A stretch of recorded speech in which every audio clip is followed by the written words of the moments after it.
За бүгдээрээ сайн бацгаана уу? Сайхан амарцгаасан уу?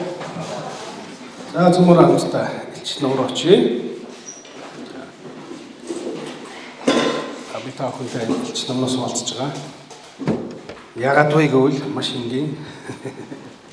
Энд ингээд очихлаа би номлуудаа хольж хутгаад идэг байхгүй. Хольж хутгаад идэг байхгүй. Тэгээ би шийдсэн. За цуглаан дээр явахнаас сургууль дээр илчлээ. Хооронд нь холихгүй нь тийм. За тэгээ ямар ч гэсэн надад илүү амар. За би тэрийг чи тэнд ярьчлаа, энд ярьчлаа гэж бодохгүй. Пастор ингээ хольж утгатай энд очиж номлохоор эсвэл. За тэгээ тийм нас гэж ангижрахын бол би нэг ном барай явсан байгаа. За зөвмөр 10-11 дээр үлгэр очие. Энэ би нэг зориул алгассан байгаа. Тийм.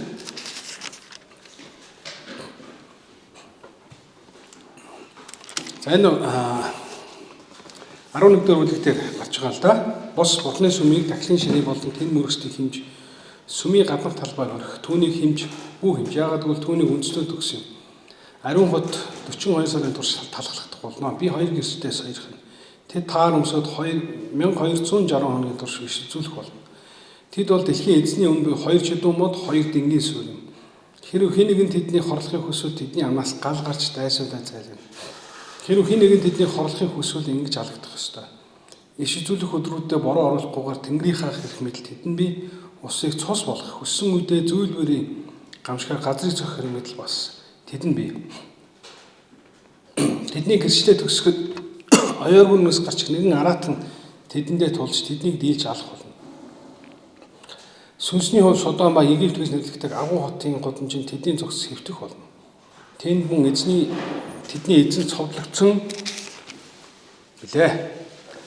За ингээд тэд нар амьдах тухай гарч байгаа.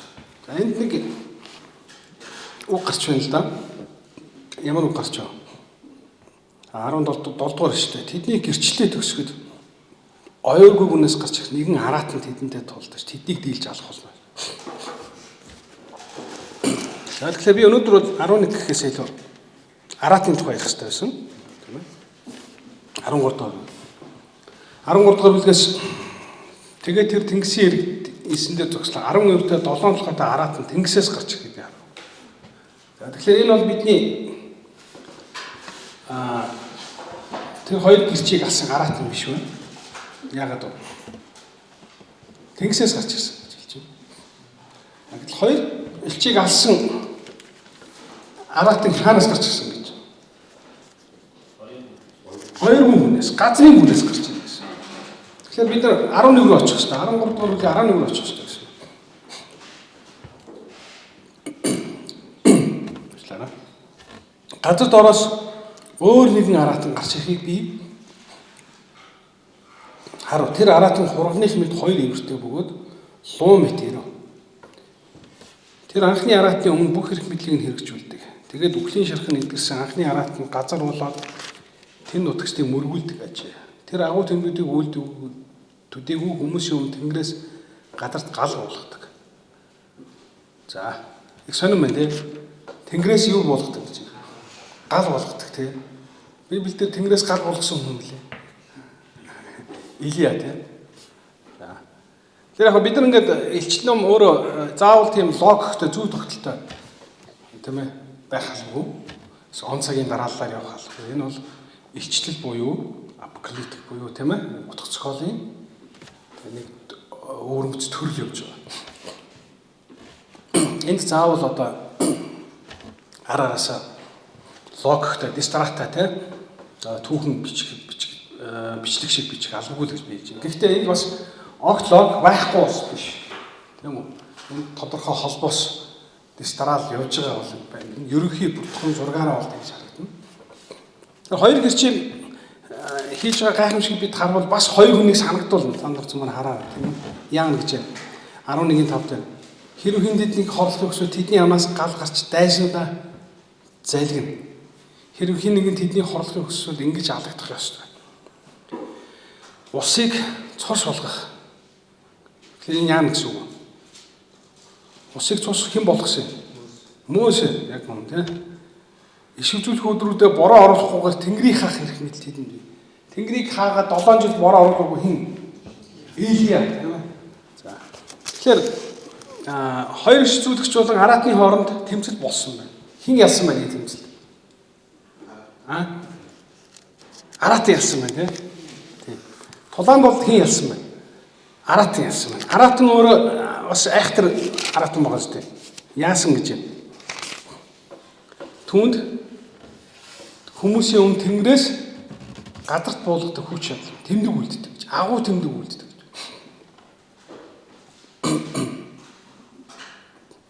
Өнөөх араатны өмнө бүтээх тэмдгүүд нь түүнд өгөгдсөн тул элдийн шархтаа атлан амьсан араатан зориулсан хөрөг бүтээ гэж газар дээр нутагчдад хэлэн. Тэрээр газар дээр нутагчдад юм хэлдэг. Түүнд араатны хөрөгт амьсгал өгөх нь өгөгдөжээ. Ингэсээ тэрхүү араатны хөрөг нь ярьж араатны хөрөгт мөрөгдгүй бүх хүнийг алуулах юм. Тэгэхээр одоо бид нар энэ дээр харж байна. Араатан өмнөх араатан яана гэж юм. Амьлуулна гэж шүү дээ. Тийм үү? Өнөөх араатны өмнө бүтээх тэмдгүүд нь түүнд өгөгдсөн тул эдний шархтаа атлаа амьсан араатан зориулсан хөрөг бүтээ гэж газар дээр нутагчдад хэлэн. Тэрээр газар дээр нутагчдад хэлдэг. Түүнд араатны хөрөгт амьсгал өгөх нь өгөгдөжээ. Ингэснээр тэрхүү араатны хөрөг нь ярьж араатны хөрөгт мөрөгдгүй бүх хүнийг алуулах юм аа.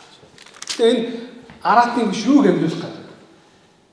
Хөрөг сэрэг дүрийн тийм. За тэгвэл бид нар дахиад буцаад хоёр алгацын элчийн тухай биш. Ард түмэн уг хэлнүүд үндснээс ирсэн хүмүүс тэдний цогцыг 3 хоног хагасын турш харах бөгөөд цогцыг нь буушин давхиж зөвшөөрөхгүй. Газар дээр нутагч тэднээс баярлан хөрд цэнгэцгээ нэг нэгэндээ бэлэг илгэн. Учир нь энэ хоёр иш үзүүлэгч газар дээр нутагчдыг тарчлахсан. 3 хоног хагасын дараа бурхнаас амийн амьсгал гарч тэдний дотор ороход хөл дөөрөө зогсов. Тэдний харж байсан хүмүүсийн үлэнжийн айдас нөмрлөө. За. Би энэ хоёр элчийг хоёр араатанд харьцуулаад байна. Ялангуяа юутай харьцуулж байна? Гүний хоёр хүнээс гарч ирж байгаа араатанд харьцуулж байна. Тийм үү? Тэр хоёрын хийж байгаа юм адилхан байна. Аль аль нь агуу тэмдэг байна. Гэтэ энэ хоёр иш үзүүлэгч биднэрт Илиягийн хоёрыг санагдуулж байна. Мөсийг санагдуулж байна, тийм. Тэгээ энд нэг үг байгаа шүү дээ. Тэд нар ариун хотод алагдана. Тэгээ араас нь нэг тайлбар явж байгаа. Тэнд мөн тэдний эзэн яасан гэж байна. Совлогдсон. Тэгээд совлогдсон хот юм хаана байж байгаа вэ? Иерусалим, тийм. Есүс Иерусалимд совлогдсон. Ариун хот гэж Иерусалим гэж. Тэнд эзэн тэдний эзэн Есүс совлогдсон. Тэгээд совлогдохын өмнө та бүхэн санаж байгаа бол Есүс уулан дээр дөрн хөрө хинтээ уулздаг. Илия Мосе. Тэгэхээр энэ хоёр элч хэн байх боломжтой? Илия Мосе хоёр. Тэгээ мэдээж бэлэгдлийн хувьд энэ чуулганы тухай ярьж байгааг бид мэдэж байна. Тийм эцсийн үед байгаа чуулганы тухай ярьж байгааг бид мэдэж байна. Гэтэ чуулганы үүрэг нь Илия Мосед оногдсон тэрхүү үүрэгтэй адилхан байна, тийм ээ? Гэдгийг бид нар бас санах хэрэгтэй. Ер нь бол шууд тайлбар нь бол тийм. Энэ бол чуулган гэж маш олон үгдэгч нар гэж Библийн судлаач тайлбарч. Би ч гэсэн санал юм. Яг бол хоёр гэрч үнэн буюу, тийм ээ? Хоёр гэрч бол чуулган юм аа гэж бид зоригтой хэлж байна. Энэ эцсийн үеийн тухай хэрэг бид ярьж байгаа бол. За ямар ч байсан энэ биднэрт маш олон түүхийг энэ үйл явдал бидэнд маш олон тийм шинэ гэрээний болон хууч гэрээний түүхийг санагдуулаад байна. Тийм үү? Юуг санагдуулаад байна? Мосег санагдуулж байна, Илияг санагдуулж байна, Есүсийн дөрн хуурч тийм ээ? Илия Мосетэй ярьж исэн. Тэдний ярьж исэн ярилцлага тэдэнтэй уулан дээр ярьсан яриаг тийм ээ? Exodus буюу гитллийн тухай бий. Есүсийн загламай үхлийн тухай ярьж исэн бид нэг. Тэр хоёр алагдахад хинээс амьсгал гарна гэсэн. Бурханаас амийн амьсгал гарч гэж. Одоо бид нар дахиад хуучин гэрээ юу очиж байна? Анхны хүн Адамыг амьлуулсан дүү. Гэхдээ бас бид нар Изекиэл номон дээр хөндөй, яссан хөндөйтэй хаа. Бурхны сүнс амьсгал үлээхэд яа. Тэд махан бээр амьлсан үзэгдлийн тухай бид. Би нэг түүхийг алгасчихсан тийм үү? Нэг бяцхан номны тухай ярьж байгаа. 10 дугаар бүлэг дээр. Тэр 10 дугаар бүлэг дээр Бурхны Тэнгэрлэгч, агуу Тэнгэрлэгч ид гэсэн тийм ээ. Одоо тушаал өгсөн. Тэгээд Иохан энийг аваад идсэн. Эдэнгууд нь ходоодыг нь хосгож яасан? Амд нь зөгийн мал шиг боловч ходоодыг нь хосгож гэсэн. Энэ түүх бол Изекиэл гарч байгаа. Тэгэхээр бид дахиад Изекиэл рүү орчихно тийм үү? Тэнд Изекиэл сүмийн тухай, шинэ сүмийг барих тухай, Бурхны тийм ээ илчлийн тухай ярьдаг. Гэтэл яг энэ араас чи энэ ард түмэнд иш үзүүлнэ гэж хэлэнгуутаа Бурхны сүмийг дахлын ширээг тэн мөрөгсдгийг чи хэмжиж гэж байна. Энэ бас л Изекиэл байна. Тийм үү? Өөрөөр хэлбэл бид нар хуучин нэрийн аюул олон үйл явдлуудыг тийм ээ цаана дэвсгэр болж явж байгаа гэдэг хаалж. Гэхдээ энэ түүх аратантай их холбоотой гэдэг бид харж байна. Ялангуяа газрын дороос гарч ирсэн аратантай их холбоотой гэдэг бид харж байна. Яг параллел түүх явж штэ тийм үү? Яагаад тэдний эзэн цовдлогдсон тэр хотод тэд алгадсан тэдэнд агуу гайхамшигтыг хийх эрх мэдэл байна. Тэд алгадсан боловч Бурхны амьсгалыг тэд яасан гэж байна? Амьсан гэж байна. Аратан болохоор яг адилхан. Түүнд бас нэг эзэн байна. Тэр нь өмнөх аратан байна. Тэр аратны төлөө юу хийсэн байна тэр? Хөрөг бүтээсэн байна.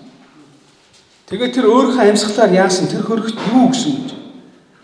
Ам өгсөн гэж байна. Амьсгал өгсөн чинь нөгөө арат хөрөг нь яасан гэж ярьж гэлсэн гэж. Энэ аратан бас чамгүй хүчтэй гэдгийг бид юугаар мэдэж байна? Тэнд агуу гайхамшигтыг үлдэж. Тэнгэрээс юу буулгаж байна? Гал болгож байна. Тэнгэрээс гал болгосон хүнийг би ганцхан хилээ гэж хэлсэн чи бас тийм биш байна те юу вэ? Аратан бас байж те түнд агуу хүч өгсөн. Тэр том жижиг баян ядуу чөлөөтэйгээ боол хүмүүсийн болон бүгдийн маран гард эсвэл духан дээр нь тэмдэг тавьсан. Аратны юм уу нэрийнхэн товлох тэмдэгтэй хүнээс бусд хинч худалдаж авч чадахгүй болох ажээ гэж ингэж хэлсэн. Бид нар харж байна. Хоёр иш үзүүлэгч өгөхөд хүмүүс яасан гэж байна. Гадар дээр нутагс тэднээс болж баярлан хөрж, баяр цэнгэн хийсэн гэж тийм. Нэг нэгэндээ бэлэг ингэж явуулсан гэж байна. Баяр хүргэе тийм үү. Хоёр үлч хүчлээ ашгүй гэдэг. Гэхдээ амьсны дараа юу болсныг бид мэдэж байна. Аратан тэднийг хөргийг амьлуулахад хүмүүс яасан гэж байна. Тэд хөрөгт яасан? Мөрөгцгөөсөн гэж байна. Тэгээ зогсохгүй тэд аратанаас тэмдэг авсан гэж байна, тийм ээ. Духан дээр яав. Тэмдэг авсан. Ийм байна. За ингээд дахиад бид өмнөх төврөө очингод Тэнгэрээс тэднийг амьлуулахад юу болсон гэж байна. Өөрсдөд нь хэлхийг сонсоход үүлэн дотор Тэнгэрээр одоход дайсанд нь тэдний хаа. Тэр цагт асар хүчтэй газар хөдлөж хотын 11 нь орлаа. Газар хөдлөлтөд 7000 хүн өгсөн бөгөөд үлдсэн айс өвдөж Тэнгэрийн бурханд алдрыг өргөлөө. Изекиэл биш Илийг бурхан залбирахад юу гэдэг вэ? Би Израильд хэдэн эрэг бэлдээсэн гэдэг. Надад тийм ээ Баалд шүтж мөргөөгүй би хэдэн хүнийг бэлдээсэн. 7000 эрэг бэлдээсэн. Яг тоочны 7 юм уу? Ямар ч байсан 7000 гэдэг бол 7 яг илчт ном 7 бол илүү бүкс төрн төгс гэсэн утга санааг илэрхийлдэг. Тэгэхээр 7000 хүн өгсөн, хангалттай хүн өгсөн, гүйцэд өгсөн, тийм эсэргүүцсэн бүгдийг устгасан гэсэн. Цөөхөн үлдсэн айс өвдөж Тэнгэрийн бурханд алдрыг өргөлөө. За тэгэхээр энэ тулаанд хэн ялсан байна гэхлээр Аратан ялсан. Аратан тэр хоёрыг алсан байна шүү дээ. Би буруу уншаагүй бол яасан гэж байна. Оёргийн гүнээс гарч ирсэн Аратан тэдэнтэй тулдаж тэднийг алсан байна. Тэр Аратан тэр хоёрыг алхаад зогсохгүй өмнөх Аратны төлөө Тэнгисийн Аратны төлөө хөргийг бүтээгээд түүнд амьсгалуулээд түүнийг яриулсан байна. Тэнгууд хүмүүс багтан биш. Нөгөө хоёр элчийг өгөхөд баярлаж баясч ийсэн хоорондоо найрлаж хинэгэндээ бэлэг шидэлсэн тэрхүү хүмүүс тэрхүү Аратныг харж биширч түүн духан дээр яг тоо тавьсан тийм. За тэдний эзэн загалмай дээр тийм ээ тэр хотод алгацсан гэж. Гэтэл энэ газар доороос ирсэн аратан хургных шиг хоёр ивэртэй гэж луу шиг ярддаг гэж хэлж байна. Тэгээд цааш нь авах юм бол бид нар өмнөх аратны тухай харъя. Тэр аратан яасан гэж байна. 10 ивэртэй 7 толгойтой аратан гарч ирэх. Аратан ер нь юу илэрхийлдэг бид мэднэ. Ерөө бид Даниэл номдор очих юм бол Даниэл номдор бол энэ бол тийм ээ Бабилон, Ассир, Перс, тийм ээ Грек бүр цаашлах юм Ромын эзэн тусын тийм ээ бүсэл гарал болон тэдний хоорондох мөх сүхлийн тухай иш үзүүлсэн юм гэж зөв айдсан. Аратан бол эзэнт гүрэн түүний эврүүд нь хаадууд гэдэг юм үү Даниэл ойлгуулдаг. Энд ч гэсэн ялгаа байхгүй. 10 эвэртэй 7 толгойтой тэрхүү аратан тэнгисээс гарч байгаа. Би та. Тэнгис бол ерөнхийдөө одоо эвдрэл сүрэл.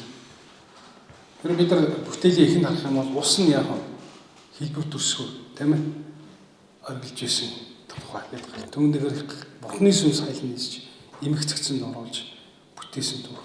Яг тэр одоо хэлбэр төрсгөө тийм ээ сүрдэх хүчтэй тэр их мөрөн их тэнгисийг. Тэнгис бол өөрөө яг үргэлж аюул занал хийх гэсэн утгыг илэрхийлдэг. Библийн төгсөд юм. Ялангуяа иш номдор гэж байна.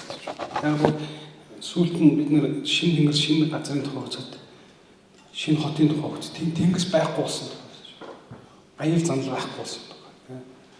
Дайсагнал байхгүй болсон. За зарим хүмүүс тэнгисийн аратан Америкийн нэгдсэн улс гэдэг шүү дээ. Энэ мэдээж Америкийн нэгдсэн улс биш. Яг л Америкч тэнгисийн улс байхгүй тийм. Шууд бид нар тэгж холбож ойлгох хийцээ. Яохны үед бол тэнгисийн эзэнт гүрэн бол мэдээж Ром байсан ойлгомжтой.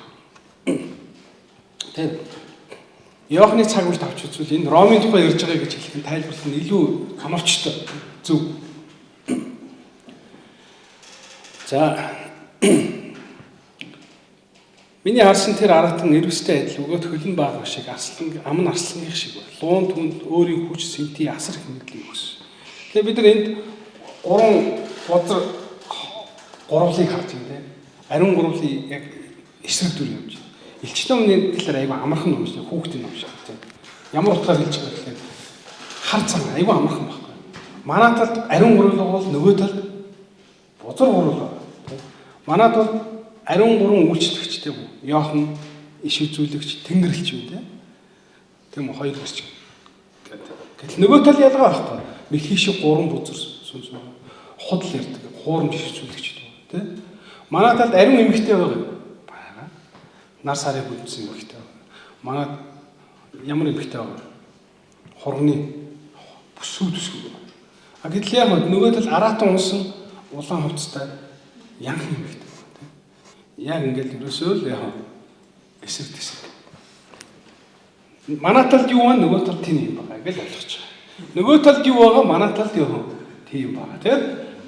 Дайсанд бузар Бабилон хот байгаа бол манайд юу ариун тийм. Тэрнтэй адилхан. Энд луу тэгээд тэнгисийн аратан хоёр мөнгөний тийм ээ газрын аратан тухай ярьж байна. Эдгээр нь гарч ирж байна. Эдгээр нь ариун хүмүүстэй буюу хоёр гэрчтэй тэмцэж байна. Нөгөө талд Бурхны үгийг дамжуулж байгаа тэр гидсэн хямарсан иш үзүүлэгч Йохантай тэмцэж байна. Тэр бол Хизкилтэй гардаг гэж байсан тийм ээ. Тэр нь юу гэсэн утгаар хэлэх вэ? Чи Бурхны үг чиний амд тэ зөвгийн болсон амттай боловч чи хүмүүст тунхаглана амттай учраас гэвч ходоод чинь хорсгон буюу хүмүүс чиний үг хүлээж авахгүй л гэж хэлж байна. Тийм. Йохан ч гэсэн яг энд Бурхны үгийг дамжуулж байна. Анаас нь хоёр ирж ариун хотод эзний үгийг тунхаглаж байна. Гэхдээ тэр хоёр аратанд алуулчих. Гэхдээ амьлагдсан, амьлуулагдсан. Тэгснэ яг сонирхолтой. Дараа нь араас нь бид нар Есүс Христийн төрөлт болон түүний өргөлт баруун Бурхны сэнтийг залгсан төрөл юм шиг. Ингээд байрлал солигдсон юм шиг тийм. Уг нь бидний логикоор бол яах вэ? Эхлээд эзэн төрөөд аваатлагдаад өргөгдөөд тэгсний дараа яг ариун хүмүүс хэлмэлдэх ёстой юм шиг. Хоёр гэрч араас нь тунгалах ёстой юм шиг. Энд тийм биш үү? Байрлал нь тийм чухал биш үү? Тэгээ энэ хоорондоо холбоотой бид харж байна. Бид нар араатны тухай уншсан бол араатны юу вэ гэдэг бид нар заавал 13 руу очиж тэр хоёр дахь араатны тухай унших. 66 ном гэдэг тооноос болоод энд хүмүүс энийг антихрист гэж хэлдэг тийм ээ. Тийм. Гэхдээ яг л энэ номыг бичсэн Иохан загталтай, Иохны 3 дахь загтал дээр антихристийг нэг хүн гэж Иохан хэлэв. Христийг үгүйсгэж болгоныг юу гэж хэлсэн? Антихрист гэж хэлж. Тэгэхээр бид нар Иохан нөгөө загталтаа антихрист бол Христийг үгүйсгэж олон хүний тухай ярьж хахад энэ 666 антихрист энэ Гитлер байна. Одоо юм бэ? Муслим байна тийм. Саддам Хусейн байна гэдэг ч юм уу. Ингээд оноож болох. Түүхэн тийм юм зөндөө. Ялангуяа 666. Харамсалтай бид нар 666-г яг хиний хийсэн бэ гэдэг дээр бол үндэ хийж чадахгүй. Гэхдээ энд анхааруул болж байгаа. Би өнөөдөр та бүхэндээ хуваалцах байгаа гол зүйл миний хэлэх гээд байгаа одоо тийм энэ хэсгээс хэлэх гээд байгаа. Хоёр араатын тухай өгүүлэхэд хоёулын дээр нь Иохан бидэнд анхааруулга өгсөн. Энэ л бидний өнөөдөр унших хэрэгтэй тийм анхааруулга хүлээж авах хэрэгтэй үг. Бид нар нөгөө болж байгаа бүгдээ кино шиг ч юм уу одоо юу гэдэг нь болж байгаа имэйл хараад идэгтэй. Тэгэл ингээл араат бол байлдал хоёр гэрчийг халаал одоо тэнгисийн араатан гарч ирээл тий луу гарч ирээл одоо ингээл эмэгтэй хүний хөөгөл ингээл бид нар тэр үед явдал дээр маш их анхаарал хандуулдаг. Тэгэл энэ хэн бэ гэл тэр 10 евро хэн бэ гэл тэр толгой 7 толгой хэн бэ гэл яг одоо ихэнх библийн ишлүүд бол энэ Ром 7 толгойн дунд байсан хот гэл ингээл ярьдаг. 10 евро бол тийм хинээс хэлээ те Юли Цезар өсвөлээд Дистралан хаанчсан 10 хаан гэл зөндөө юм ярьж болно. Бид нар ингээд тэрийг хинбэг таах гэж яваад ах юм бол яг гол Иохны бичсэн зорилгоос салаа явчихсан. Тэгээ түмэн зүсийн яг тайлбар хийх явчихсан. Иохан бид нар ч юу хэлэх гээд байгаа юм бэ? Ялангуяа 8 13-8 Толгоор шүү дээ. Ариун хүмүүстэй дайн хийж тэднийг ялхан түүнд өгсөн. Ялан л гэж шүү дээ. Тэнгисийн араатан ариун хүмүүсийг ална. Оёргон хүний араатан хоёр гэрчийг ална. Хоёр гэрчийн ялгаа авах Бурхны ард юм. Энэ араатан бол Бурхны хүмүүстэй. Араас нь хэлж байгаа юм шиг. Алгацсан гурваны амийн номд ертөнцийн сүрээс хойш нэрн бичигдээ. Газар дээр нутагч Бурхан түн мөрөн. Чихтэй сонсогдов. Одоо энэ үг л чухалхгүй юу? Тэг. Бид нар энэ үгэн дээр төвлөрөх ёстой. Хин нэгэн цөлөгдөх тавилантай бол яа цөлөгдөн. Хин нэг нь ил дээр алагдах ёстой бол тэр ил дээр алуулна. Энд ариун хүмүүсийн төвчээр ба итгэл байна. Ингэж л хэлсэн. Дайд ямар ялагднаа. Яг нэг талаараа баг тэгж хэлж байна. Тийм үү?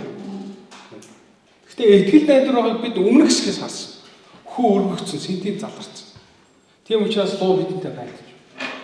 Тэрээр ганцаараа биш өөрийн ёрын муу туслагч болон араатныг дуудаж явсан. Тэр нь эзэн тус. Тийм ээ. Ёрын үүний араат нь биднэрт худал хуурмаг ишин сүлдэгч. Худал хуурмаг өгөх тухай ярьж байна. Тэр бүх зэмсгийг, тэр бүх туслагчийг ашиглаж луу биднэртэй туулдана. Гэхдээ бид өмнөх хэсгээс бид харлаа. Бид Христийн өргөлд буюу Христийн төрөлтгээд сентийн заларч байгаа төмөр таягаар үндэстнүүдийг захирах хүү сентийн заларсныг бид уншсан. Энэний өмнөх хэсгээр бид хоёр гэрч Бурхны амьсгалаар амьсан тухай ялтыг бид уншиж байгаа. Гэхдээ Паул илч бидэнд юу гэж хэлж байгаа? Чихтэй сонс. Хин нэгэн танай дотроос алагдах ёстой бол тэр нь алагдана. Энийг Бурхан урьдаас ертөнцийн суурьаас өмнө яв. тогтооцсон байна. Тавилан яриад шүү дээ, тийм. Бид бүх тавилантай юм бол бид итгэлээсээ ууж бүх ёстой юм бол яг тэр ёсоор болгох л гэж. Тийм үү? Ягаад гэвэл их жоохон амийн номыг хийдэг тэр амийн ном биш л яг юу гэм бэ? Тэр бяцхан ном, шийдвэрлэгийн номыг хийдэг. Тавилан ойлгомжтой байсан шүү дээ. Ходоод нь хорсох байсан шүү дээ. Өөрөөр хинч түүнийг сонсохгүй байсан. Хоёр гэрч ариун хотод тунхаглахад тавилан ойлгомжтой байсан. Тэд яг байсан. Алгадах хэрэгтэй байсан. Тийм үү? Тэгээ зогсохгүй тэдний эзэн Христ яах байсан? Алгадах хэрэгтэй байсан. Тийм үү? Гэхдээ эцэстээ тэд ялж байгаа тийм үү? Яг үүнтэй адилхан юу гэж байна? Луу гарч ирлээ, аимшигтай. Хараатан гарч ирлээ, аимшигтай. Хоёр дахь хараатан бүрч аимшигтай, бүрч залтай, бүрч тэнгэрээс гал болгож хоёр гэрчийг алах хэмжээний хүч ирэхэд. Тийм ээ? Хөрөг зургийг хүртэл үг яриулах чадaltaй. Гэхдээ чихтэй сонсгоо бид нар хэлээд шүү дээ. Тэр аимшигтай байх нь хамаагүй. Чи өөх ёстой бол тэр ёсоор бол. Хин нэг нь алагдах ёстой юм бол тэр ёсоор бол. Алагдсан хурны амийн ном ертөнцийн сураас хойш нэр нь бичигдээгүй л бол тэд араатандаа мөрөнд.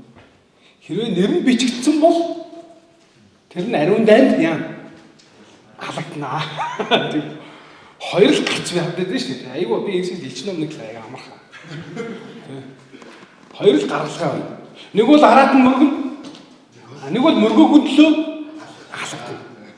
Яагаад гэвэл бид хэлж шүү дээ.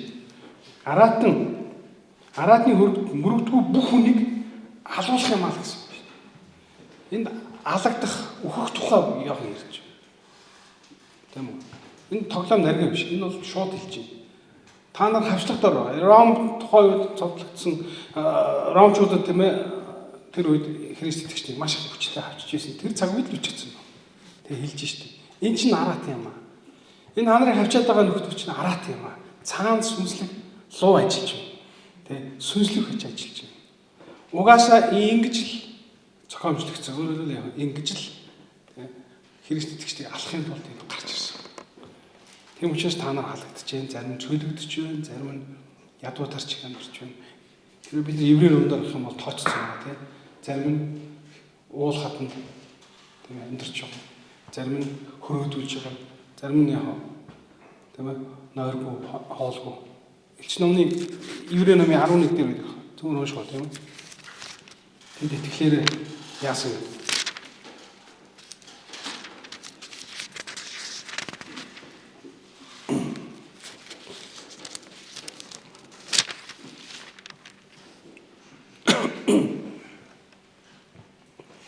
Нүглийн цаг зуурын цугаанаас Бурхны хүмүүсийн хамт ад үзэгтэн нэрээр тэр сонгосон Мөсө.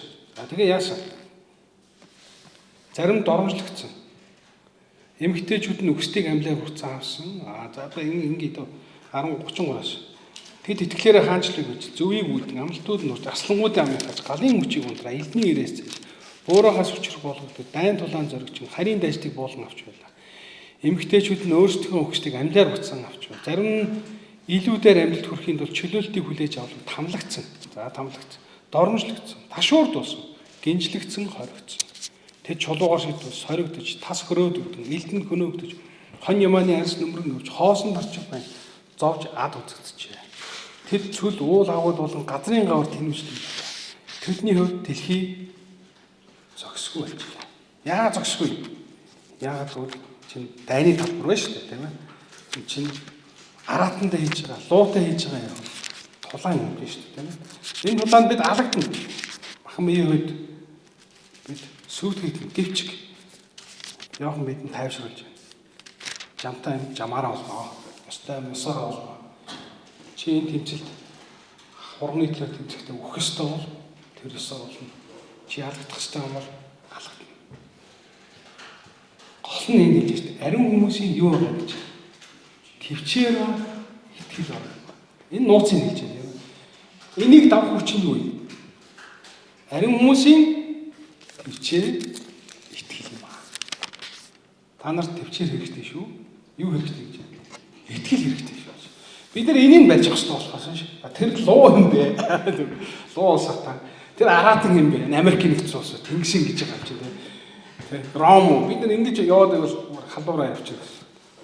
Бид нар гол юм Иохны бидэнд хэлэх гээд гол юм барьж авахгүй юм гэсэн. Бид нар хэлж байна. Бид нар юу хэрэгтэй? Төвчээр итгэл. Энэ бол ариун хүмүүстээс чанар чанар. Биднэрт хуу хүн надад гал гарах тэнгэрээс гал хүч байхгүй тийм. Надад 7 жил ус тийм ээ бороо оруулах хэрэг лалах одоо яг хувьч над тийм байхгүй. Яг чуулганаараа бид яадаг юм байна. Гэхдээ бид нар төвчээр тийм үү? Бидэнд адилхан итгэл байна. Бид үүгээрээ ялах болно тийм. Энэ бол бидний зэмсэг бидний тийм ээ. За 18 дугаар эшлэлтэй. Энэ мэрэгэн ухаан байна. Ухаантай нэг нь араатны тоо бод. Учир нь энэ нь нэгэн хүний тоо. Түүний тоо 6 дахь. Энэ бол тухайн үед хэлэгдсэн үг гэж би ойлгож байна тийм. Ямар ч энэ хоёр сургамжийг энэ хоёр араатны анаас хэлсэн байна. Ухаантай байл гэж хэлж байна. Сэрэмжтэй бай. Цаг үеийг мэдэр тийм цаг үеийг ойлго тийм ээ. Паулийн өөр зөвхтлээр юу гэдэг вэ? Цаг нь зөвөн болж байна тийм ээ. Их өдрүүд нь ойрцсон байна. Ухаантай байна. Энэ мэрэгэн ухаан байна. Ухаантай нэг нь араатныг тоогоо дараа гэж хэлсэн. Тэгэхээр тухайн үед Иохныг энэ загтлыг явж явах үед араатны тоог бодоод хинбэ гэдэг мэдэх хүн бол байсан байна. Тийм. Харамсалтай тэр хүмүүс өдийгөөс 2000 жил өнгөрцгөөс учраас өнөөдөр яг тэр хэн байсан бэ гэдэг хэлж мэдэхгүй. Тийм.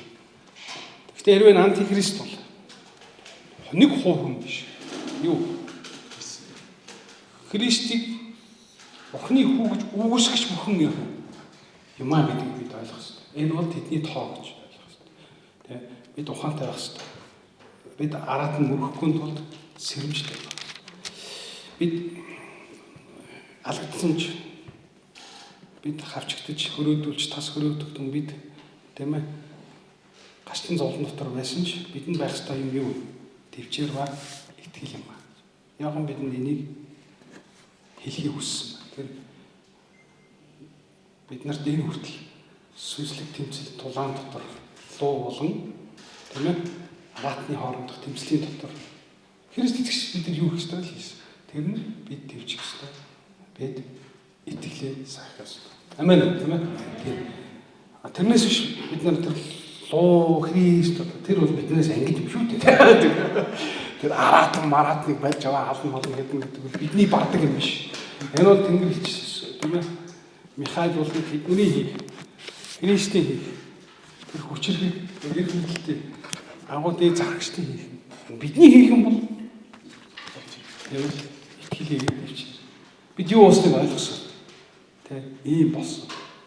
Иохан иш үзүүлгийн номыг хорс. Хоёр иш үзүүлэгч алагдсан. Гэхдээ тэд амьдлагдсан.